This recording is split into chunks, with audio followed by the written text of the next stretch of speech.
వంట చేసే ప్రతి ఒక్కరికి యూజ్ అయ్యే చిట్కా అండి ఇది. మనం కొన్ని గ్రేవీస్ చేసేటప్పుడు గడ్డ పెరుగు అనేది గ్రేవీలోకి వేస్తాము. ఎందుకంటే రుచిగా రావటానికి ఇలా గడ్డ పెరుగుని పేస్ట్‌లా చేసుకొని ఇలా కర్రీలోకి అయితే వేసుకుంటాం కదండీ. ఇలా పెరుగు వేయంగానే కొంతమంది అయితే నాకు కామెంట్స్ చేశారనమాట.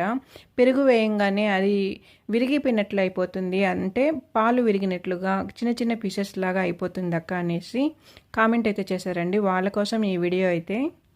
పెరుగు వేసే ముందర సిమ్లో అయితే పెట్టేసుకోవాలండి. హైలో పెట్టుకున్నా మీడియంలో పెట్టుకున్నా కూడా అలా విరిగిపోయినట్లు అయిపోతుంది. అందుకే మనం పెరుగు వేసే ముందరే ఒక 1 మినిట్ ముందు సిమ్లో పెట్టేసుకున్నామంటే మనం వేపే మసాలా అంతా కూడా కొంచెం హీట్ అయితే తక్కువ ఉంటుంది. అప్పుడు కానీ పెరుగు వేసుకున్నామంటే ఇక్కడ చూడండి ఎక్కడ కానీ విరిగినట్లే లేదు కదా, చాలా చక్కగా వచ్చింది చూడండి.